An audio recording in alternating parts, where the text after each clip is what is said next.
Hey everybody, today we're going to be talking about the growth of cities and urbanization. As you watch this video, I have prepared a guided notes worksheet for you to fill out along the way as you watch this. So go ahead and do that, please. So we'll start out with a little introduction.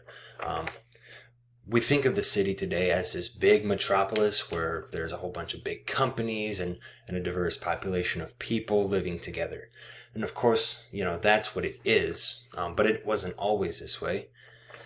200 years ago, a city in the United States looked a lot different than what we think of cities as looking like today. Cities 200 years ago, in terms of population, resembled more like what Ames is, around 30,000 or so people.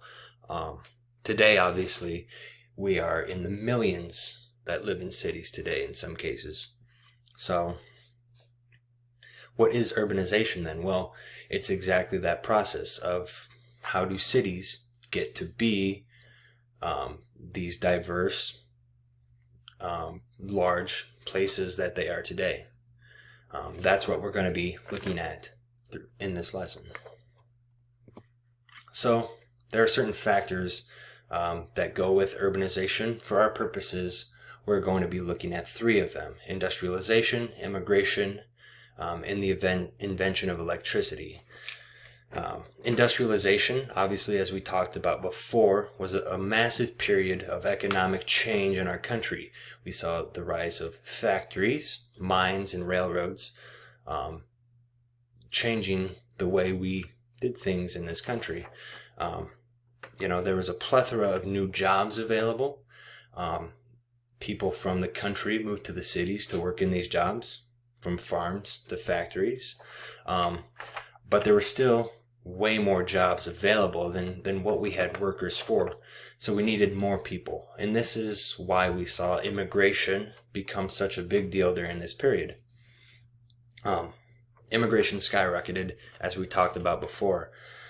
People from places in South and East Europe, mostly places like Italy and Russia and Poland and Germany, came for this new opportunity of jobs. They worked long and dangerous hours, as we'll get into a little bit. But they were able to work these long and dangerous hours because of the invention of electricity. Electricity, was available on a large scale, around the late 1880s. These power plants supplied power to these factories, to stay open for long hours of the day. They could be open when it was dark outside, which was good for the company because that meant they got to produce as much of whatever it is they produced. If it was a textile factory, they could produce textiles, at all hours of the day. But this also contributed to some of the problems that we'll get into a little bit later.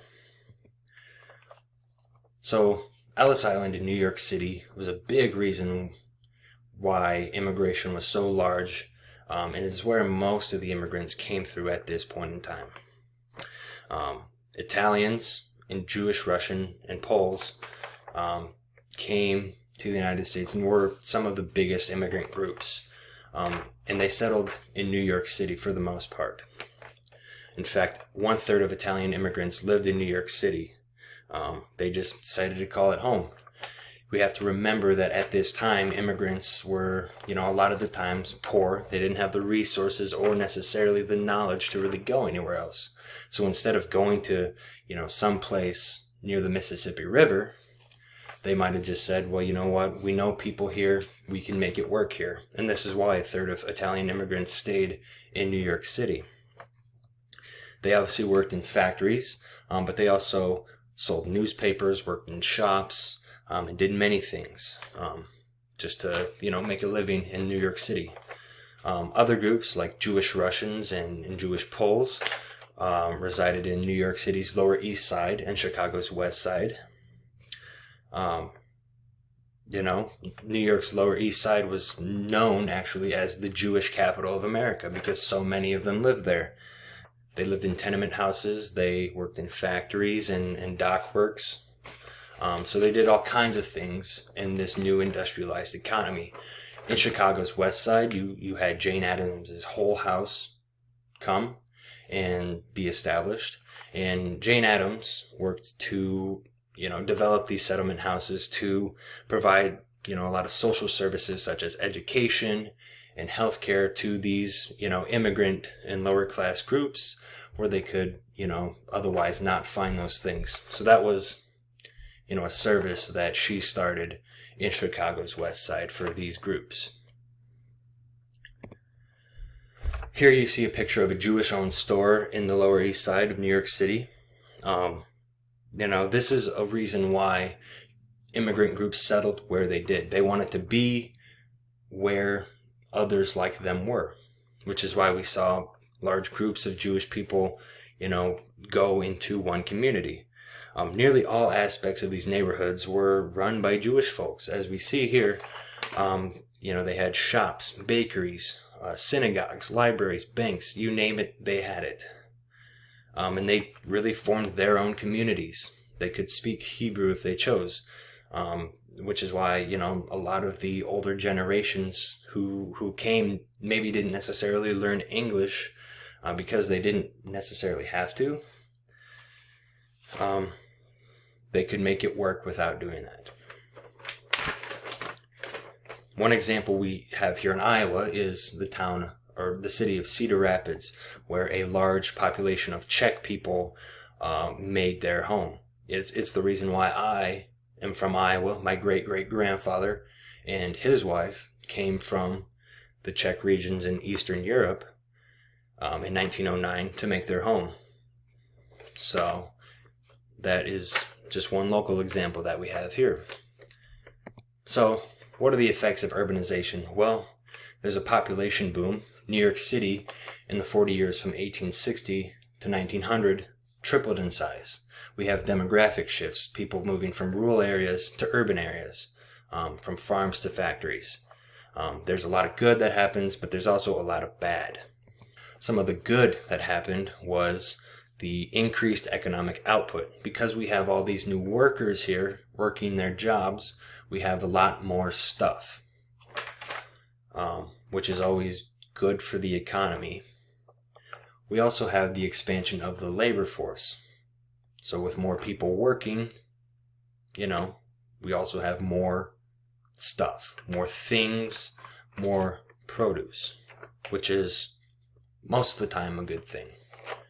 But there's also some bad, that goes along with this. Housing, as we talked about, a lot of immigrants and a lot of low-wage workers lived in tenement housing. So, they had, up to 12 people living in one really small confined space, probably, about the size of this apartment bedroom here. And as you can imagine, the health and sanitation of these people was not great. There was no indoor plumbing. So, if you had to do your business, you would just probably go in a bucket. And then once that bucket got full, you just dump it out the window, which is why, like you talked about with Mr. Harold, people didn't walk down the sidewalks. They walked down the middle of the road because they didn't want to either step in it or get it dumped on them. And I know I wouldn't want to do that. And, you can imagine that there was an increase in diseases in this time. Diseases like typhoid and cholera because, poor sanitation and poor health. But with people crowded into these, smaller spaces, there was also higher likelihoods of fires. New York City's Lower East Side was responsible for 1/3 of the fire deaths, which of course is where many Jewish immigrants lived. Another example of a really tragic and a really awful fire that happened was in 1911 with the Triangle Shirtwaist Factory. 146 women, mostly women, passed away in that fire because the doors were locked. The company didn't want them taking unauthorized breaks and bathroom breaks, or they didn't want them stealing things, so they just locked the exits. And when the fire broke out, they died of smoke inhalation and burns and things like that. So a really tragic thing that happened because of the effects of urbanization, but it also led to a lot of, changes and reforms in society. A lot of other changes and reforms were, instituted because of muckraker journalists like Jacob Riis. Muckrakers was a term coined by people like Theodore Roosevelt because they didn't want the muck of society being raked up to the forefront, because, a lot of people didn't really know about the living conditions of the lower class, which is why he published his book of photos like this, How the Other Half Lives.